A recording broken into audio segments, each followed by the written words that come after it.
Bonjour à tous. Pour le Zoom, aujourd'hui, je reçois Alexandra Henrion-Côte. Bonjour madame. Bonjour Élise. Merci beaucoup d'être avec nous. Alors, je vais vous présenter, ça va être un peu long parce que vous avez de nombreux titres, mais je vais m'y appliquer. Généticienne, spécialiste de l'épigénétique, on en dira quelques mots. Ancienne directeure de recherche à l'INSERM, actuellement directeur de l'Institut de recherche Simplissima et également membre du comité éthique Île-de-France qui a été monté donc dans le cadre de la révision de la loi de bioéthique. Est-ce que j'ai tout bon ? À peu près. Absolument. Alors, Alexandra Henrion-Côte, aujourd'hui, on va essayer de s'attacher au sujet qui inonde les médias depuis plusieurs mois, évidemment, cette pandémie de Covid-19. On en parle tous les jours sous de nouveaux aspects. On va essayer, pour commencer, de remonter aux origines, même si on les connaît toujours très mal. Il y a plusieurs hypothèses qui ont été avancées. L'hypothèse du fameux pangolin, l'hypothèse de la chauve-souris, l'hypothèse également du laboratoire qui est situé donc à Wuhan, là où on a situé le centre du départ de l'épidémie, qui était aussi très proche de ce fameux marché aux poissons qu'on a ciblé. Alors pour commencer, on va y aller petit à petit. Que fait-on dans un labo P4, le fameux labo P4 de Wuhan? À quoi sert un labo P4? J'aime pas les acronymes, vous le savez.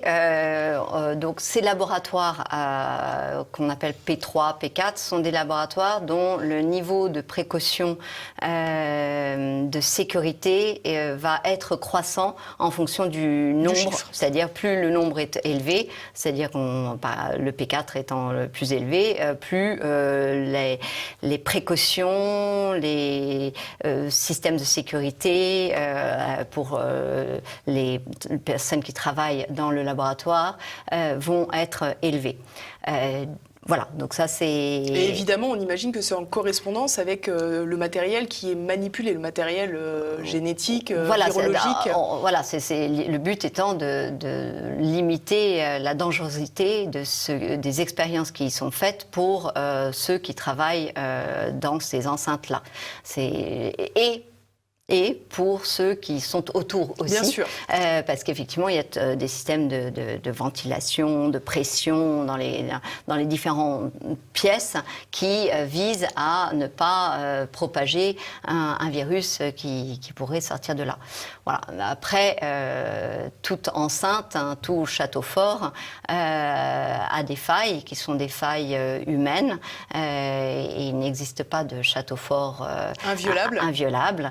Et on a vu l'expérience, après avoir critiqué le laboratoire P4 de Wuhan, en France, à Lyon, où en fait un SDF a été retrouvé à l'intérieur de l'enceinte parce qu'il y avait trouvé un certain refuge où il était plus au calme. Il était parvenu en tous les cas à y pénétrer.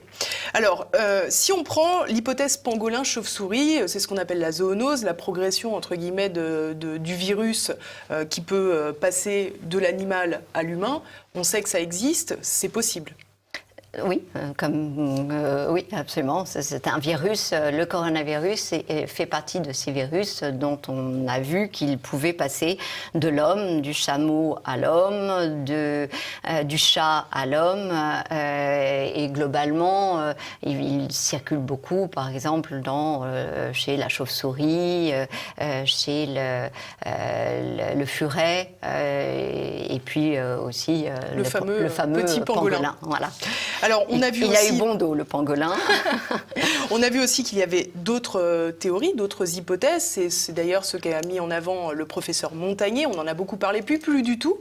C'est l'hypothèse d'une manipulation génétique. Alors, on imagine bien que dans ce type de laboratoire de haute sécurité, je vais essayer d'éviter les acronymes, moi aussi, on y manipule notamment des vaccins dangereux, évidemment. Est-il donc possible d'imaginer, là encore on imagine, est-il du domaine du possible que le Covid-19 soit issu d'une manipulation génétique? Alors, tout d'abord, Élise, je vous trouve bien curieuse. Parce que les scientifiques, on a l'impression qu'on a complètement déserté ce niveau-là d'investigation, que pourtant Didier Sicard disait il est très important que nous ayons une piste à peu près solide sur l'origine de ce virus. Alors ça, c'est tombé complètement aux oubliettes. Et donc, je suis très contente que vous en reparliez, parce que je pense que c'est important, parce que aujourd'hui, je n'ai pas la réponse à vos questions. Quelle est l'origine de ce fameux virus? Première hypothèse, celle d'une survenue naturelle de mutation dans un coronavirus qui aurait évolué et qui aurait donné ce fameux SRAS-CoV-2. Ça, c'est une première hypothèse et qui aurait donc infecté des animaux et qui serait passé à l'homme. Deuxième possibilité, quand on regarde la séquence du génome de ce virus, on est immédiatement interpellé par l'existence de petites séquences qui sont un petit peu comme des petites signatures d'autres séquences qu'on connaît par ailleurs et qui confèrent des fonctions, qui donnent la possibilité à la machinerie des cellules de faire des choses avec ce fameux virus. Parce qu'un virus, c'est pas un être vivant. S'il est tout seul et qu'il bouge pas, il n'est pas capable de se répliquer. Il a besoin de vous infecter pour pouvoir être répliqué. Donc, il a besoin de votre machinerie cellulaire. Et là, ce qui est intéressant avec le SRAS-CoV-2, c'est que l'existence, il y a une petite séquence, pour moi, entre S1 et S2, qui est unique au SRAS-CoV-2. Dans l'alignement qui peut être fait sur tous les coronavirus dans toutes les espèces animales et humaines donc on pourrait se dire c'est arrivé par hasard, c'est un nouveau virus. D'abord, il est arrivé très miraculeusement à la jonction de deux segments de protéines S1, S2. Donc là, c'est déjà l'endroit est quand même particulier. Pourquoi ? Parce qu'en fait, c'est entre deux messages. Et donc, si jamais je donne une fonction entre ces deux messages, je vais pouvoir, par exemple, faire une coupure, ce qui est le cas, qui, du coup, donne à la capacité... Coupure tombe bien. La coupure tombe bien. Voilà, la mutation est opportune. Et qui plus est, à la limite, on pourrait se dire c'est par hasard, c'est tombé dedans. Mais l'autre chose qui est vraiment étonnant si on pense à une évolution naturelle, c'est qu'elle donne une fonction chez l'homme d'être reconnu par la machinerie humaine et justement, du coup, d'être possiblement répliqué. Voilà. Donc là, c'est vrai qu'on ne peut jamais exclure une évolution naturelle, mais véritablement, quand on regarde la séquence, ce qu'il y a de plus probable, c'est quand même un engineering, une manipulation que l'homme aurait fait pour créer des fonctions. En tout cas, il ne se serait pas pris autrement. Alors, qu'on comprenne bien, donc, il est possible que ça vienne de mutations qui viennent de l'animal. Il est aussi probable, voire plus probable, que ce soit issu d'une manipulation humaine. Pour autant, cela ne signifie pas que la manipulation humaine avait pour but de créer une pandémie mondiale, comprenons-nous bien. C'est exactement ça, et c'est pour ça que j'aime pas trop parler de l'origine du virus, puisqu'on est encore au stade de supputation, et que des façons de sortir d'un virus, elles peuvent être quand même multiples, même dans des laboratoires P4, parce que, encore une fois, l'erreur est humaine, et nous l'avons vu à Lyon. Et quand on arrive à avoir un SDF à l'intérieur d'un laboratoire, on peut imaginer qu'un virus se faufile à l'extérieur. Une étudiante, peut-être en phase en doctorante ou autre, ou même quelqu'un de plus expérimenté, fatigué, des erreurs peuvent être commises. Et je peux vous dire que des animaux génétiquement modifiés sont sortis de nos enceintes de laboratoire, alors même qu'on avait des enceintes qui devaient ne pas permettre qu'ils s'en échappent. Mais voilà, l'erreur étant humaine, c'est quelque chose qui est envisageable. Alors on a jeté jeté beaucoup de discrédit sur la Chine dans cette pandémie, en les accusant justement de ne pas faire preuve de suffisamment de précautions dans le laboratoire. Alors vous voyez, on voit avec votre exemple à Lyon que visiblement on pourrait se faire les mêmes critiques en France.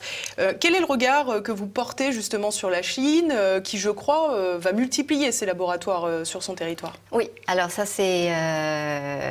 Alors le regard sur la Chine, c'est que déjà les scientifiques chinois et les dits experts n'ont pas joué le jeu. N'ont pas joué le jeu de la transparence, ont indiqué des chiffres qu'aujourd'hui on sait qu'ils ne pouvaient pas être vrais. À nouveau, personne n'en parle sur le fait que quand même on a eu une fausse communication de la Chine. Et c'est ces mêmes experts qui, lorsque le virus arrive en Europe, en Italie, arrivent immédiatement au chevet des Italiens en disant rassurez-vous, nous savons gérer. Donc première chose, déjà, vous ne faites aucune autopsie. Alors ça c'est curieux parce qu'effectivement lorsqu'un nouveau virus arrive qu'on ne connaît pas et qu'on ne sait pas quelle est la menace en fait, mais qu'on a le premier patient qui meurt du virus, on se dit oula, donc ça peut faire mourir les gens, donc logiquement on va mettre en place un protocole d'autopsie complète des patients en prenant toutes les précautions nécessaires. Mais sauf que là ils se sont fait véritablement, je vais utiliser un gros mot, enfumer et non, je vois pas d'autres mots possible, et ils ont obtempéré à ces recommandations qui leur étaient de surtout pas faire d'autopsie. C'est bien regrettable parce que on aurait dans la prise en charge évité beaucoup de morts, notamment en France, parce que on aurait compris pourquoi les patients suffoquaient. On n'aurait pas tout mis la charge au niveau pulmonaire, mais compris qu'en fait c'était vasculaire et que il fallait apporter toute une réflexion anticoagulante, ce qui nous a été dit de surtout pas faire aussi. C'est comme les corticoïdes aussi, on nous a expliqué qu'il fallait pas en les prendre. Les corticoïdes, il fallait pas en prendre et qu'en fait, exactement. Voilà. Donc on a vraiment, c'est assez intéressant parce que finalement toutes les solutions qui auraient permis quand même de réduire la mortalité, il y a eu dans les réseaux sociaux, etc., toute une abondance de communication en disant surtout vous prenez pas d'aspirine, d'ibuprofène. Alors l'aspirine, il faut se demander si en fait il n'était pas judicieux de prendre de l'aspirine de fait dans les buts de l'infection. Donc voilà, donc c'est quand même voilà, et puis surtout la gravité de n'avoir attendu que je crois que c'est à peu près mars pour réaliser les premières autopsies et se rendre compte de la façon dont nous avions, dont la façon d'agir du virus et du coup la prise en charge médicale qui devait être du coup définie par rapport à ces autopsies. Donc ça, c'est encore un scandale dont je crois personne n'a parlé, ou enfin ça semble pas grave, alors qu'encore une fois, quand un nouveau virus arrive, tout de suite on dit, bon, vu que la salle d'attente est pleine, je vais regarder d'abord de quoi le patient est décédé, et voilà. Alors, vous l'avez dit, au niveau des traitements, on n'a pas non plus fait preuve d'une fulgurante perspicacité, c'est le moins qu'on puisse dire. On a eu beaucoup de débats, notamment avec les préconisations de Didier Raoult, le professeur Raoult, donc de l'IHU Méditerranée à Marseille, qui préconisait la fameuse hydroxychloroquine couplée à l'azithromycine, donc. Mais on a très peu parlé, finalement, on a parlé des facteurs de comorbidité pour les gens qui mouraient du Covid-19, mais on a très peu parlé finalement de la nécessité d'avoir une bonne hygiène de vie, d'être en bonne santé. Ça tombe pourtant sous le sens, mais les défenses immunitaires, de fait, fonctionnent mieux quand on est en bonne santé à la base. Ouais. Et puis on a eu aussi insuffisamment parlé de l'âge médian des décès, qui était quand même 80-81 ans, ce qui est quand même pas rien. C'est-à-dire que c'est quand même un âge finalement équivalent à l'âge des décès attendus. L'espérance de vie. À l'espérance de vie. Donc, et je ne comprends pas ça non plus. Pourquoi est-ce que personne n'en a parlé? C'est que finalement, les décès dans la grande majorité. Il faut dire qu'on a pu faire confiance aux EHPAD aussi pour remonter considérablement l'âge des décès. Je ne sais pas si les décès des EHPAD étaient pris en compte comme Covid-19 ou pas Covid-19. Donc, il faut voir aussi au niveau comptabilisation. De fin mars, je crois. À partir de fin mars. Donc, vous voyez, voilà, du coup, et du coup, dans l'absence de soins qu'ils ont reçus, ou ou la raréfaction, on va dire, de soins, et notamment affectifs, et on sait comme l'affectif est important pour les défenses immunitaires, c'est difficile de faire sa comptabilité là-dedans. Vous parliez du système immunitaire, et c'est un point absolument central, à mon avis, de toute cette crise. Pas crise Covid. Qu'est-ce qui est important? C'est quoi être en bonne santé? En fait, c'est que nous avons, quand nous sommes en bonne santé, nous avons la capacité de faire face à peu près tout virus, tout bactérie pathogène, et nous avons le système de défense qui nous a été donné pour le combattre. Et ce système immunitaire, c'est finalement un capital santé qui nous est propre. Et donc, et qui s'entretient. Et qui s'entretient en faisant du sport, hein, donc en évitant d'être confiné pendant 2 mois, en ayant une bonne aération, une bonne oxygénation, c'est-à-dire en évitant de mettre des masques, en ayant une bonne alimentation, c'est-à-dire en ayant la liberté de sortir, acheter tout ce dont on a besoin là où il le faut, pour avoir la diversité alimentaire qu'il nous faut. Vous voyez déjà ce que je viens d'énumérer, sur 3 points, c'est à peu près le contraire. On a le contraire, et donc on est là en définition même d'être en diminution du système immunitaire. Autre chose qui diminue fortement le système immunitaire, le stress. Plus, si je vous mets à nouveau en quarantaine dans une chambre de ce studio et que je vous fais peur à longueur de temps et qu'après je vous sors de ce studio, je vous garantis que votre système immunitaire a été affaibli et que vous risquez de tomber malade, non pas parce que vous étiez avec un facteur de comorbidité, mais véritablement parce que vous avez affaibli vos chances de combattre normalement le virus ou la bactérie. Et puis l'autre aspect, c'est que ces virus et bactéries peuvent venir de l'extérieur, mais ils viennent souvent aussi de nous-mêmes. C'est-à-dire qu'en fait, on crée des déséquilibres dans notre flore bactérienne ou virale qui font que, en fait, tout d'un coup, on va devenir malade. Alors, Alzheimer a même une piste de cette petite bactérie qui est déséquilibrée au niveau de la bouche et qui, du coup, monte dans le cerveau. Donc, vous voyez l'importance d'une bonne aération de la bouche pour éviter ces déséquilibres qui peuvent se créer et éviter des Alzheimer, des diabètes et autres maladies qu'on nous dit chroniques. Alors, je comprends ce que vous m'expliquez, mais on a l'impression que tout cela, c'est dans le monde idéal, avant crise, que finalement, tout ça, c'est de la prévention, mais que quand on est un peu au pied du mur, il y a quand même des moyens de protection à mettre en place. Et je pense évidemment au masque. Si on n'est pas évidemment obligé de courir avec un masque comme on peut le voir parfois dans la rue. Ou de conduire avec un masque. Ou de conduire avec un masque quand on est tout seul dans sa voiture. On peut peut-être considérer que les endroits effectivement surchargés en personnes, où l'aération ne se fait pas très bien, on peut considérer que les risques de contamination sont plus élevés et que la balance bénéfice-risque, là encore, penche peut-être davantage en faveur du masque, puisqu'on va le porter une demi-heure dans la journée. Alors, vous avez donné dans votre question les éléments de la réponse. Vous avez dit quand on est au pied du mur. Alors, je vous pose la question, Élise, est-ce que vous pensez qu'aujourd'hui, nous sommes au pied du mur ? En tous les cas, il semblait que le pays l'était au moment du 17 mars. Oui, mais là, on est d'accord qu'on est aujourd'hui. Et donc, aujourd'hui, on a l'avantage d'être aujourd'hui, ce qui fait que nous avons les chiffres et les observations de ce qui nous a précédé.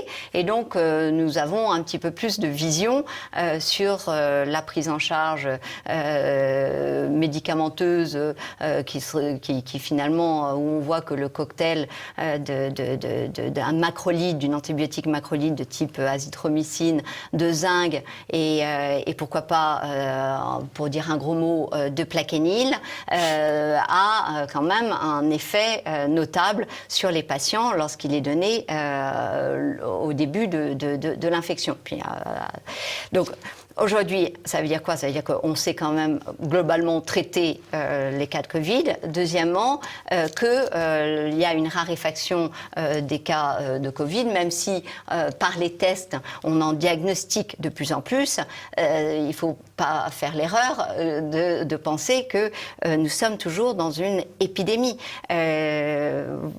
Si vous regardez ces courbes et ces dynamiques que je vous montre et qui sont vraiment très intéressantes, elles nous donnent justement cette dynamique et cette évolution. Qu'est-ce qu'elles représentent? Elles représentent le temps de doublement de morts. C'est-à-dire combien de temps il va me falloir pour que je double le nombre de morts. Alors ça va être 5 jours, 4 jours, 5 jours, 6 jours, et c'est de plus en plus espacé.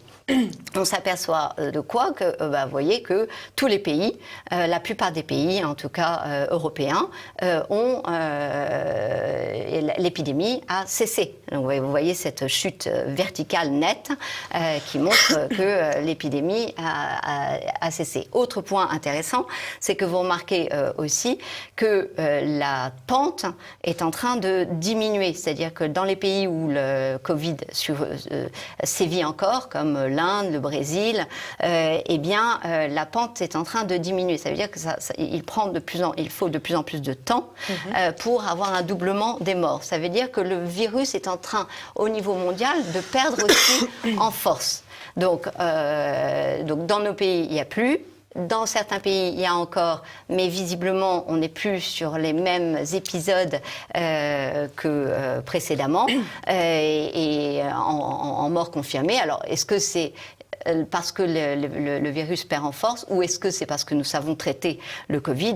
Je n'ai pas la réponse à cette question. Ou est-ce qu'il a cette fameuse saisonnalité?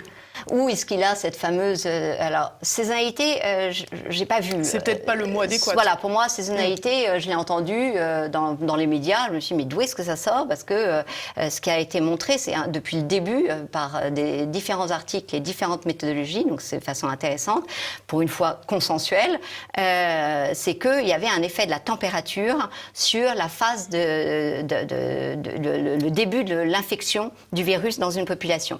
Autrement dit, on a là une explication au fait que dans l'hémisphère sud, globalement, alors qu'on était en plein été, finalement, quand l'infection est arrivée, donc avec des températures très élevées, eh bien, le virus a occasionné beaucoup moins de morts. Et ce n'est pas le système hospitalier, ce n'est pas...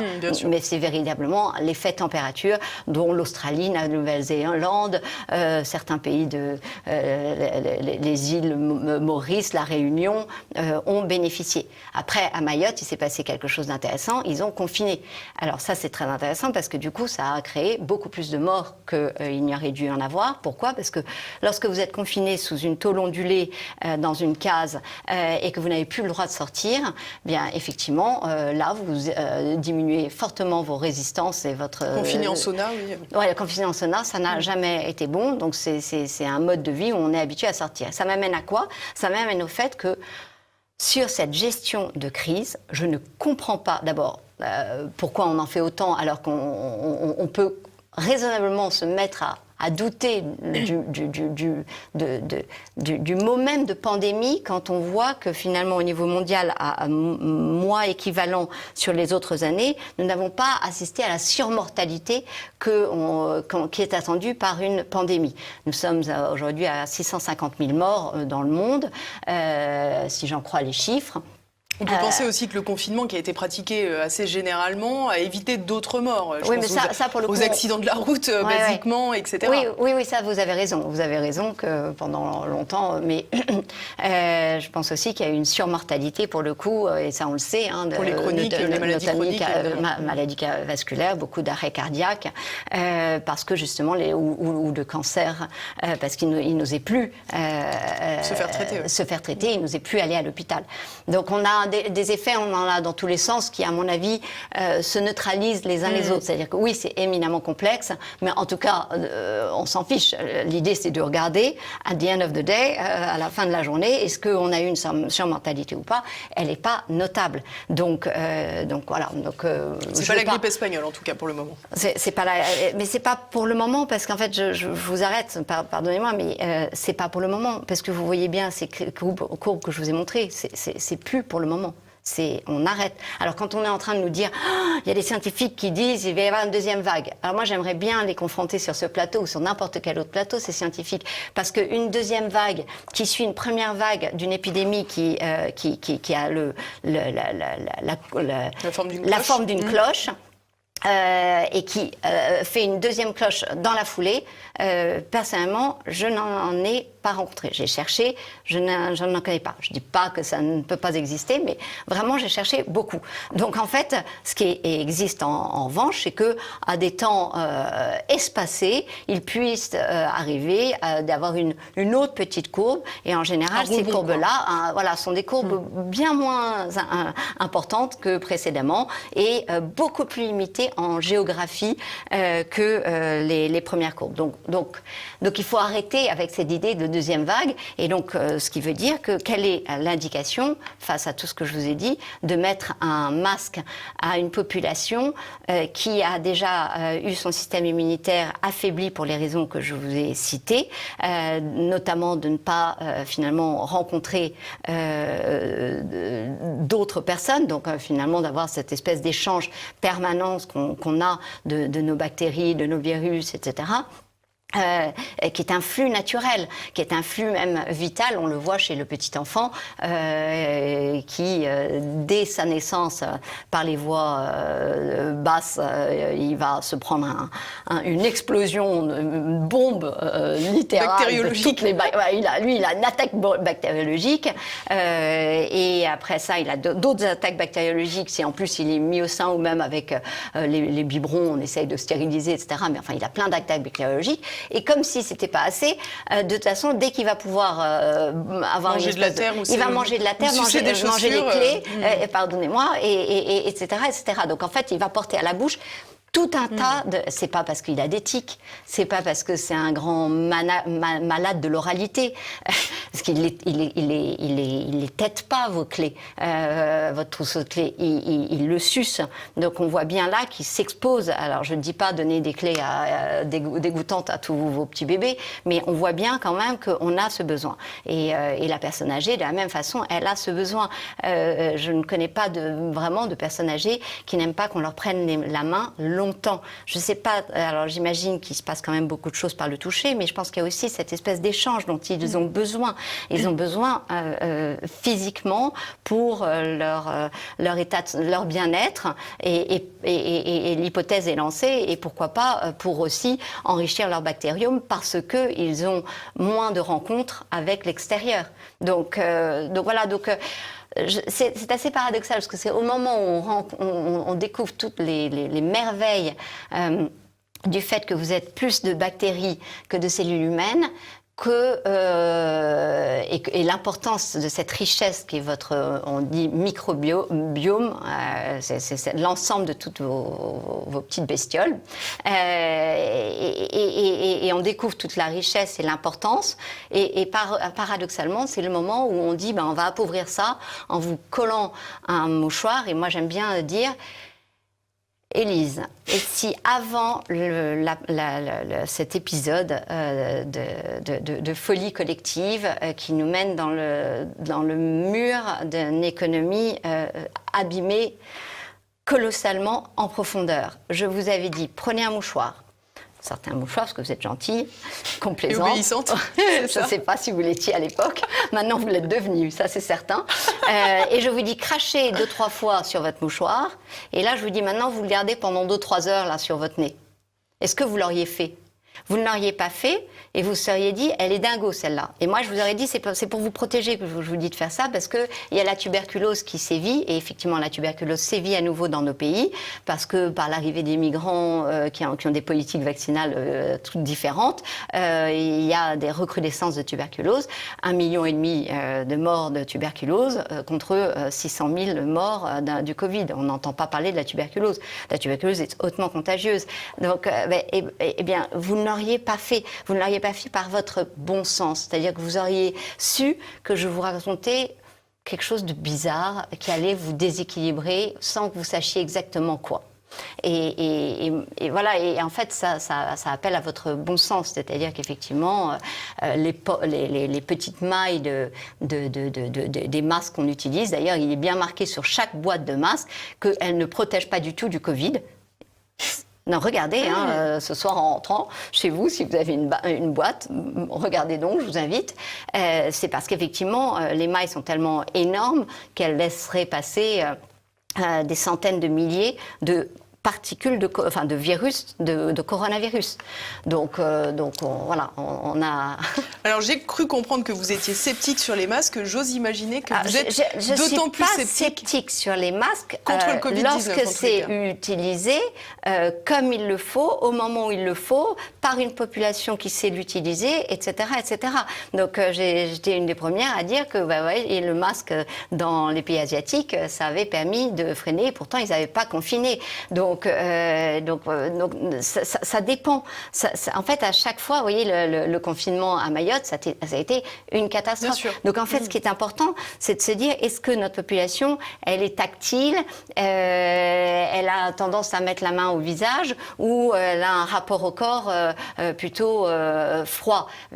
Nous sommes des latins, et donc nous portons nos mains au visage parce que nous parlons avec nos mains, et du coup nous touchons tout le temps notre masque, et donc quand nous touchons notre masque, nous faisons un espèce de bouillon de toutes nos mauvaises bactéries et virus que nous avons exhalés, qui auraient dû être dilués dans l'air et qui sont là concentrés et que je vous colle partout sur le plateau. Donc moi, j'appelle juste à un usage intelligent de chaque objet. Donc je ne suis ni un anti-vax, ni un anti-masque. Je suis pour une évaluation des moyens adaptés et tenant compte de la culture et de la façon de vivre des gens. Et de la situation présente. Et de la situation, évidemment. Du climat, de la température, de tout un tas de choses. Alors parlons, vous l'avez déjà sous-entendu, parlons évidemment de la question vaccinale, puisqu'on voit qu'aujourd'hui, il y a de plus en plus de vaccins qui viennent tout juste de naître, alors que l'épidémie de Covid-19 finalement a fait naître un virus qu'on ne connaissait pas il y a 6 mois. On a déjà des vaccins qui commencent à circuler et qui commencent à être testés. Il y en a au Brésil, il y en a également en Afrique du Sud. Quel regard portez-vous là-dessus ? Un regard terrifié. Terrifié pour plusieurs raisons. Elles sont nombreuses, les raisons. Je vais essayer de mettre de l'ordre dans la foultitude de raisons. Alors, il y a peut-être un premier aspect par lequel j'aurais dû commencer, si je peux me permettre. C'est une étude dont vous m'avez parlé notamment avant de commencer cet entretien, qui mettait en avant la question du vaccin contre la grippe notamment, mais aussi contre la méningite, dans certains secteurs de l'Italie, qui laissent transparaître des éléments troublants. Oui. Et je pense que c'est toujours intéressant d'essayer d'avoir des hypothèses sur tout. Donc l'hypothèse sur l'histoire, l'origine du virus, vous l'avez traité, mais l'hypothèse concernant la surmortalité dans le fait qu'une région du nord de l'Italie, qui est une région hautement avancée sur le plan, enfin est très comparable, on va dire, à une ville comme Paris, et on compte les 2/3 des décès de toute l'Italie. Donc là, c'est vrai que ça doit alerter. Alors, est-ce que c'est la pollution? Est-ce que c'est parce qu'ils sont plus âgés dans cette région-là que dans d'autres régions? En fait, tout cela coexiste. Hein, quand je vous dis est-ce que il y a une surpollution, ils sont plus âgés. C'est la zone de Bergame, si je ne me trompe pas. C'est la zone de Bergame. Est-ce que c'est parce qu'ils ont des origines ethniques particulières, étrusques, avec des facteurs de coagulation des haplotypes différents, ça existe aussi. Est-ce que il y a un lien lorsqu'on a, en fait, ce qui m'a mis la puce à l'oreille, c'est quand on a parlé du lorage cytokinique.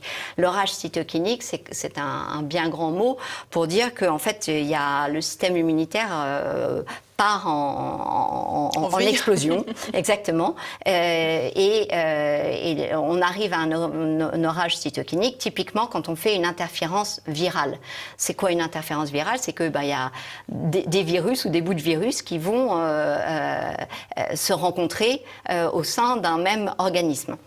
Et là, il y a une espèce de phénomène d'amplification, un peu comme l'inflammation est délétère. Et bien là, peut être délétère, parce qu'elle fait aussi partie du processus de cicatrisation. C'est cette inflammation, amplification de la réponse peut être délétère. Et donc, en fait, c'est les Italiens du Nord. L'OMS avait regretté en 1980, je crois que ils ont publié en 99 et que leurs études dataient de 95, que l'Italie du Nord ne se faisait, étaient des méchants étrusques récalcitrants qui ne se faisaient pas vacciner contre la grippe. Et cette année, alors là, il y en avait plein les médias, ils étaient extrêmement contents parce qu'ils avaient eu 185 000 doses, ils avaient vraiment vacciné à un très haut niveau la population des plus de 65 ans en Italie. Ça, c'était en fin octobre. Vous pouvez trouver tout cela. 2019. Et puis, en janvier 2020, là, on leur dit, oh là là, il y a des cas de méningite qui arrivent. Donc, bam, à nouveau, vous vous faites vacciner contre la méningite. Et là, finalement, simultanément, puisque d'après le docteur, alors je ne me souviens plus de son nom, le docteur Remuzzi, qui est co-auteur quand même d'un récent article dans Lancet, lui dit que le virus. On pourrait parler de Lancet aussi, du coup, maintenant. Le virus sévissait déjà depuis octobre 2019, vu les spécificités de la pneumonie clinique qu'il a pu analyser. Eh bien, donc vous voyez un petit peu cette population âgée qui se retrouve dans un contexte idéal d'interférence virale. Et là, c'est plus forte raison que personne n'a jamais nié finalement que quand on administre un vaccin, il fallait le faire sur un organisme sain. En bonne santé, exactement. Même si on a tendance à l'oublier. Ou de la même façon, lorsque vous avez été vacciné, il est important que vous ne rencontriez pas un virus dans la foulée parce que vous avez ce même phénomène qui peut survenir. Et il y a cette étude donc, dont vous parlez, qui est effectivement très intéressante, de l'armée américaine, qui a repris plusieurs milliers de patients non vaccinés et vaccinés, et qui a regardé finalement la survenue d'infections respiratoires autres que la grippe. Moralité, lorsqu'on regarde ces études, on doit au minimum discuter sans plus attendre de l'indication qu'il y a à vacciner notre population âgée cette année, où on sait que le Covid circule encore, même si l'épidémie dans son cycle est terminé, le virus circule encore,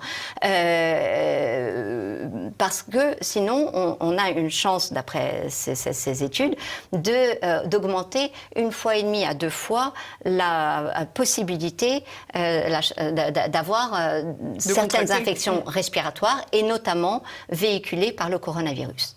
Donc, vous voyez, ça fait partie de ces choses que j'aimerais voir discuter. Parce que, évidemment, personne n'a la solution, ni moi, ni personne, mais au minimum, on doit en discuter pour rapporter peut-être des éléments de la littérature que les uns ou les autres, auxquels les uns et les autres sont confrontés. Donc, cette année, effectivement, il est important de questionner, après le vaccin contre le Covid même. Vous voyez bien, c'est une aberration que de développer dans une urgence absolue un vaccin contre un virus en moins de 6 mois, parce qu'en vérité, on est sur du moins de 6 mois, sans être certain de ne connaître aucun des effets secondaires potentiels assortis à ce vaccin. Est-ce qu'il y a la possibilité qu'il y ait des effets secondaires à un vaccin ? La réponse est oui, il y en a toujours. C'est d'ailleurs pour ça que vous avez une réponse vaccinale, immunitaire. Il y en a toujours. Donc, il ne faut pas dire que c'est neutre sur un organisme. C'est pas le but, d'ailleurs. C'est pas le but. Et d'ailleurs, ça ne le fait pas. D'ailleurs, certaines fois, vous avez de la fièvre. Certaines fois, vous allez avoir des nausées, des vomissements, des crises d'épilepsie. Différents aspects que l'OMS décrit formidablement dans toutes ses mises en garde sur les vaccins.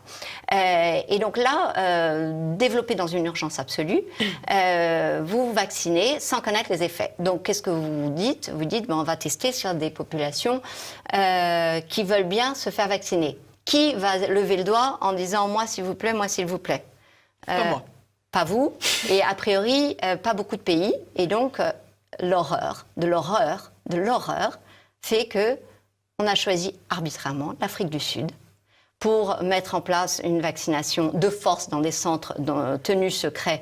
Et donc, il y a des mouvements d'étudiants qui s'insurgent, mais qui sont évidemment réprimés, pour dire, mais pour dénoncer le fait qu'ils sont véritablement utilisés comme des cobayes. Et il n'y a pas d'autre façon de traiter l'affaire, puisque, effectivement, on ne connaît pas l'historique sur ce vaccin. Alors, l'habillage est de dire, on va sauver, justement, pour une fois, on va leur donner accès en priorité à la science occidentale. Alors là, c'est d'une hypocrisie qui me fait vomir, pardonnez-moi, mais c'est épouvantable. C'est d'un cynisme mercantile effroyable, et je retiens mes mots, parce qu'effectivement, voilà, je me sens un de ces Sud-Africains à qui j'ai rien demandé et on est en train de me faire ça. Qu'est-ce qui se passe en Afrique du Sud? La courbe, elle est effectivement, l'épidémie sévit là-bas, mais elle est assez plate, c'est-à-dire elle laisse à penser qu'on va redescendre très logiquement, très naturellement, comme dans 100% des pays où il y a eu le Covid-19. Il n'existe pas de pays où on est continué l'épidémie est continuée à flamber bien longtemps. À chaque fois, il y a cette même courbe qui... Donc voilà, vous voyez, ça c'est un premier niveau de danger. Le deuxième, comme le Covid a sévi d'une façon aussi, a circulé chez les patients sans créer véritablement de symptômes, c'est-à-dire ce fameux asymptomatique, ce qui veut dire que globalement j'ai pas trop l'air malade, eh bien... pas de souci, vous pouvez me tousser dessus. Non, je me permettrai pas. Mais j'ai pas le Covid. Moi, je crois pas. Mais, par rapport à la fameuse, je suis en bonne santé. Non, mais voilà. On va faire des soirées pyjama tous. Exactement, pyjama party.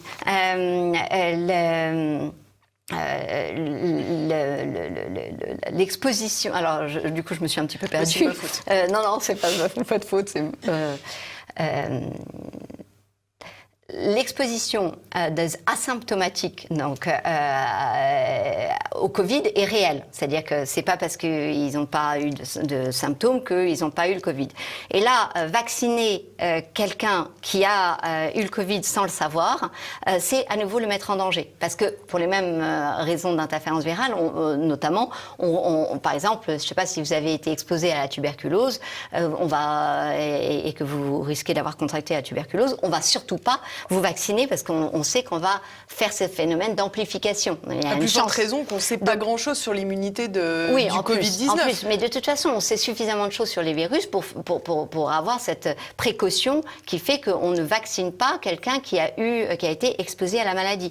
Donc là, à nouveau, ça c'est quand même une mise en danger de gens qui ont rien demandé à personne. Troisième niveau, là, le cours de la bourse de Moderna est en train d'exploser, un laboratoire qui s'appelle Moderna. Et là, c'est très très grave parce que c'est un vaccin dont le mécanisme repose sur un flux d'informations qui ne peut pas ne pas avoir des effets sur tout un tas de choses généraux, parce que contrairement à une protéine qui va agir sur une cascade déterminée, l'ARN parce que c'est une molécule qui a de l'information, va agir sur différents niveaux, à savoir aussi bien vos gènes, votre ADN, que vos protéines, donc les fameux acteurs de tout ce que nous sommes.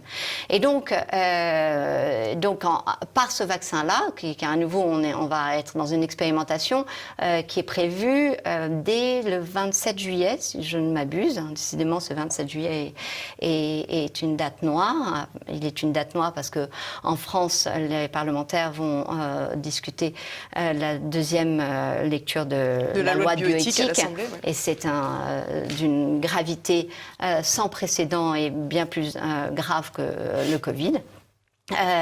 Eh bien, voilà, à nouveau, je me suis perdue, mais parce qu'effectivement, ces techniques de Moderna, de vaccination, vont vous changer. C'est obligatoire, vont vous changer global sur tout patrimoine sur vous-même. Finalement. Voilà, exactement, des répercussions sur ce que vous êtes. Et voilà, et le cours de la bourse de Moderna est en train de flamber. Voilà. Pour conclure, Alexandra Henrion-Caude, on a explosé le temps. Je vois qu'en régie, on me met des petites lumières rouges. On va quand même conclure. J'ai le sentiment... Qui se reflète sur votre blouse blanche. C'est ça, tout à fait. J'ai le sentiment que vous êtes assez stupéfaite par tout ce qui s'est déroulé ces derniers mois. Abasourdie et très malheureuse, abasourdie par le fait que notre élite intellectuelle mondiale ait osé si peu parler, mais je l'ai compris parce que j'ai réalisé que des collègues d'une qualité exceptionnelle étaient muselés et par le masque et par le fait qu'ils avaient des conflits d'intérêts avec des laboratoires pharmaceutiques et que du coup, effectivement, par décence, ils ne mordent pas la main qui les nourrissent et c'est fort malheureux parce que ils sont dotés des capacités intellectuelles pour dénoncer ce que je vous dénonce d'une façon assez prosaïque et simple. En tout cas, j'ai essayé de l'être. Et catastrophé pour la suite, parce qu'effectivement, si on arrive à l'extrémité de ce qui est en train de se passer visiblement en Italie, c'est-à-dire du traitement obligatoire, on a eu le service de travail obligatoire, c'est des sombres heures quand même, et visiblement, on serait en train de discuter et même d'implémenter l'idée d'un traitement obligatoire. Mais qu'on comprenne bien, le traitement obligatoire, c'est le vaccin. Voilà. Et que si vous n'êtes pas vacciné, vous n'aurez plus le droit de probablement voyager, voter, je ne sais pas jusqu'où ils vont aller. Parce que ça change quand même pas mal de choses. si seulement. Si seulement. Donc voilà, du coup... vous voyez, il y a tout cet aspect-là. Et puis la néantisation complète de ce qu'est l'espèce humaine au niveau de deux richesses.